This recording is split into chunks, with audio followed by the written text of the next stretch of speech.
adalah orang-orang yang berdoa meminta kepada selain Allah. Kenapa mereka masih minta? Di Indonesia ini masih banyak gak orang yang berdoa meminta kepada selain Allah? Banyak. Mereka datang ke kubur-kubur yang dianggap kubur wali songo, dan kuburan yang dianggap keramat oleh mereka, kuburan yang kata mereka mengandung barokah. Nggak ada dalam Islam kuburan yang keramat, kuburan mengandung barokah, nggak ada di muka bumi, tidak ada sama sekali, nggak ada. Kemudian mereka datang ke sana. Seandainya mereka orang soleh, betul orang soleh, nggak bisa mereka mengabulkan doa, nggak bisa. Mereka mendengar pun nggak bisa. Seandainya mereka mendengar kata Allah, nggak bisa menjawab. Kan di sini Allah sebutkan di sini, man la yastajibu lahu, nggak bisa menjawab, nggak bisa mengabulkan sampai hari kiamat. Makanya kebodohan yang paling bodoh dan kesesatan yang paling sesat orang-orang yang datang berbondong-bondong ke kubur para wali untuk minta di sana. Kalau ziarah kubur boleh, perhatikan ini, jangan salah paham. Tolong perhatikan, dengarkan baik-baik, jangan salah paham. Kalau ziarah kubur ke kuburan kaum muslimin boleh, dianjurkan oleh Nabi Muhammad SAW. Ziarah kubur ke kuburannya pemakaman kaum muslimin boleh, sunnah, dianjurkan oleh Rasulullah SAW. Kata Nabi, kuntu nahaitukum an ziyaratul kubur fazuruha fa inna tudzakirukumul akhirah. Kata Nabi, aku pernah melarang kalian untuk ziarah kubur, sekarang boleh kamu ziarah kubur, karena ziarah kubur mengingatkan kalian kepada akhirat. Dalam riwayat yang lain disebutkan bahwa ziarah kubur mengingatkan kalian kepada kematian. Ziarah kubur kaum muslimin boleh, tapi ziarah kubur yang dilakukan oleh mereka ini, datang ke kuburan wali dengan niat kuburan itu mengandung barokah, bahwa orang itu soleh, suci, bisa mengangkat doa mereka ke langit, kepada Allah sebagai tawasul. Mereka minta, ada yang menjadikan mereka sebagai wasilah kepada Allah, ada yang menjadikan mereka sebagai syafaat kepada Allah, ada yang mereka menjadikan mereka sebagai Tuhan yang mereka minta kepada penghuni wali, penghuni kubur itu. Ini kenyataan yang dilakukan oleh orang-orang yang ziarah-ziarah kubur ke kuburannya para wali. Dan ini kalau anda perhatikan, kerusakannya luar biasa ini. Karena masalah akidah, masalah tauhid, mereka memalingkan ibadah kepada selain Allah yang Allah tidak redho selama-lamanya. Di dalam buku atau kitab Ushulus Tsalatsa oleh Syekh Muhammad bin Abdul Wahhab dikatakan, innallaha la yarda ay yushraka ma'ahu ahadun fi ibadatihi, la malakun muqarrabun wala nabiyyun mursal. Allah tidak redho selama-lamanya apabila Allah disekutukan dengan makhluknya, apakah dengan malaikat yang dekat atau dengan nabi yang diutus. Allah nggak redho. Maksudnya kalau ada orang yang berdoa meminta kepada malaikat Jibril, minta kesembuhan, minta rezeki, minta dimudahkan urusan, Allah nggak redho. Karena malaikat Jibril nggak bisa mengabulkan doa yang mengabulkan doa Allah. Atau kepada nabi yang diutus, orang datang ke kuburannya Nabi Muhammad SAW, minta kepada Nabi Muhammad SAW supaya dimudahkan rezekinya, supaya dimudahkan jodohnya, supaya dagangannya laris, supaya segala macam. Allah nggak redho, nggak redho.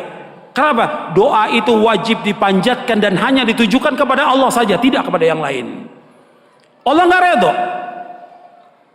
Hatta kepada orang yang paling soleh, Nabi Muhammad SAW, orang datang kepada kuburan beliau minta, Allah nggak redho. Makanya nggak ada seorang sahabat pun yang datang ke kuburan Nabi untuk minta sesuatu, tidak ada.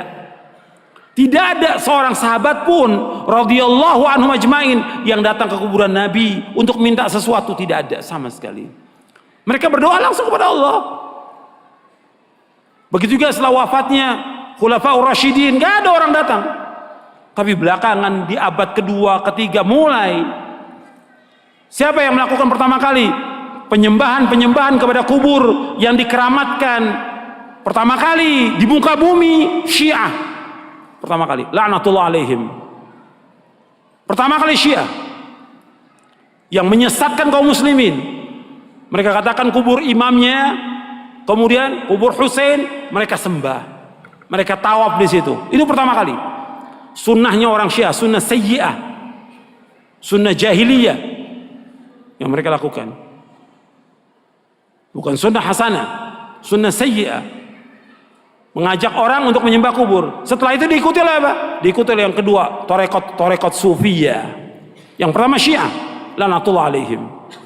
Yang kedua tarekat Sufiyah, menganggap bahwa gurunya, syekhnya sebagai wali, sudah mencapai tingkatan yang paling tinggi, sampai datang. Sampai syekhnya mengatakan di buku-buku mereka, di kitab mereka, kalau kamu mengalami kesulitan, kesusahan dan saya sudah mati, kamu datang ke kubur saya, kata mereka begitu. Ini sesat dan menyesatkan kaum muslimin. Anda melihat sekarang tambah banyak orang yang pertama kali mulai kuburan itu disembah, kemudian dibangun kubur di dalam masjid, itulah orang-orang Syiah. Nggak akan bertemu dalam Islam antara kuburan dengan masjid selama-lamanya, tidak akan ketemu dalam Islam. Adapun kuburan Nabi sallallahu alaihi wasallam itu di luar masjid. Kemudian pada khalifah zaman Abdul Malik dibongkar, dimasukkan, dan sahabat sudah mengingkari yang masih hidup pada zaman itu. Nggak bisa bersatu dan beda kuburan Nabi. Karena apa? Nggak mungkin kuburan Nabi akan dibongkar, dipindahkan ke Baqi, nggak mungkin. Karena Nabi nggak mau. Kalau di Baqi akan disembah oleh manusia. Makanya Nabi dibedakan khusus untuk Nabi, dikuburkan di tempat itu dengan dua sahabatnya, Abu Bakar dan Umar. Adapun kuburan yang lain nggak boleh, nggak bisa bersatu antara masjid dengan kuburan selama-lamanya. Yang pertama kali Syiah. Karena ini perbuatan siapa? Perbuatannya orang-orang Yahudi dan Nasrani. Maka 5 hari menjelang wafatnya Rasulullah mengatakan, la'natullahi 'alal yahudi wan nasara ittakhadhu qubur anbiya'i masajid wa ana anhaakum an dzalik.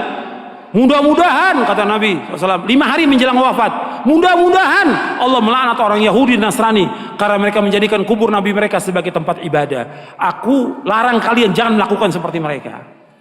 5 hari menjelang wafat, 5 hari. Terus Nabi ingatkan umatnya, jangan seperti Yahudi, jangan seperti Nasrani yang mereka menjadikan kubur Nabi mereka sebagai tempat ibadah. Aku larang. Kuburan bukan tempat ibadah, kuburan. Dan nggak boleh melaksanakan perjalanan ke makam-makam, nggak boleh. Ziarah kubur boleh, tapi menentukan makam tertentu untuk ziarah mempunyai keutamaan nggak boleh. Yang punya keutamaan 3 masjid, masjid aja cuma 3 masjid dari seluruh dunia yang mempunyai keutamaan. Kata Nabi SAW dalam hadis yang sahih, ada di buku ini, la tushaddur rihalu illa ila 3 masajid, masjid hadza wa masjidil haram wa masjidil aqsa. Kata Nabi, nggak boleh mengadakan perjalanan dengan niat ibadah kecuali 3 masjid. Tidak boleh mengadakan perjalanan safar dengan tujuan ibadah kecuali 3 masjid. Pertama masjidku ini, Masjid Nabawi. Yang kedua Masjidil Haram. Yang ketiga Masjid Aqsa. Masjid aja nggak boleh. Ada di Bandung umpamanya ada masjid yang bagus, orang mengatakan bahwa masjid itu punya keutamaan, nggak boleh. Semua masjid sama. Masjid di sini di Pustai atau masjid yang lain yang dibangun semua sama. Ganjarannya sama kalau orang sholat di dalamnya, kecuali 3 masjid. Masjid Nabawi sekali sholat di sana 1000, lebih dari masjid yang lain. Kalau di Mekah, di Masjidil Haram, di Mekah maksudnya di Masjidil Haram saja, bukan di masjid yang lain. Di Mekah bukan, di Masjidil Haram saja itu 100.000 keutamaannya dari masjid yang lain seluruh dunia. Kalau di Masjidil Aqsa 250. Itu keutamaan yang disebutkan oleh Rasulullah Sallallahu Alaihi Wasallam. Kalau masjid yang nggak punya keutamaan kecuali 3 masjid, apalagi kuburan. Kuburan nggak punya keutamaan sama sekali. Makanya orang-orang yang datang dan meminta ke kubur-kubur, Allah menyebutkan dalam Al-Quran ini orang yang paling sesat di muka bumi. Antum catat tuh ayatnya, ya, surah Al-Ahqaf surah 46 ayat 5 dan 6. Ini dalil